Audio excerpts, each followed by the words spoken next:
Palestinians are uprising against Hamas. Extraordinary footage has emerged from Gaza today showing thousands of Palestinians marching through the streets and chanting, calling for an end to the terrorist group's rule of the region.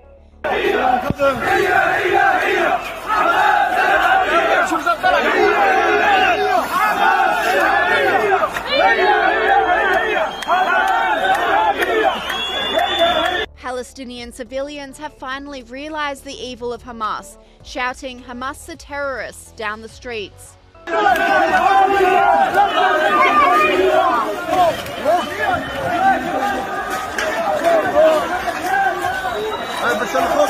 But we haven't seen any of this footage on mainstream media outlets, with this commentator saying, "Before posting this video, I waited 14 hours for BBC and Al Jazeera to air it.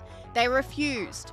Why? Because it shows Gazans furious at Hamas terrorists using their hospitals as shields, chanting loud and clear, 'Hamas are terrorists.'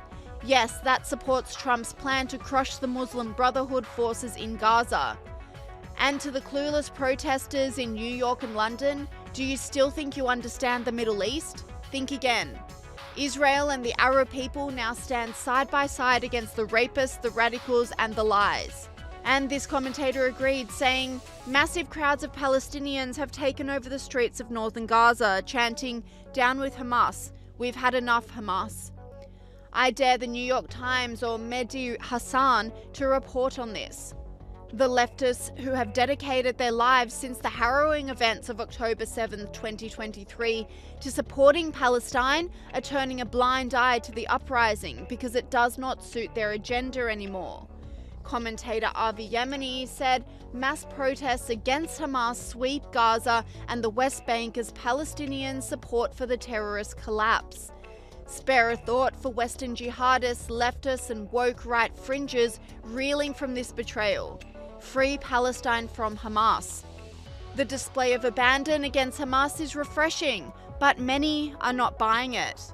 This commentator said, "Hundreds of Gazans are protesting against Hamas, waving white flags, calling for the end of the war.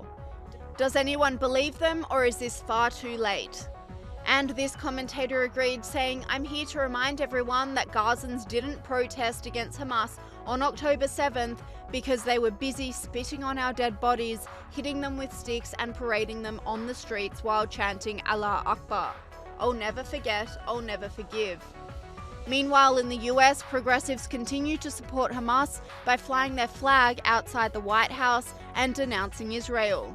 Our position in the Imperial Court grants us immense privilege to escalate against the Zionist entity and its lapdogs. Any repercussions we may face pale in comparison to resisting a genocide.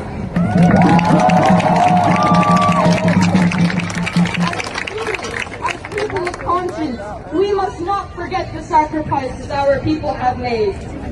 We must honor the valiant people of Gaza through our actions, and we vow to do more than just reject the imperialism our universities are so entrenched.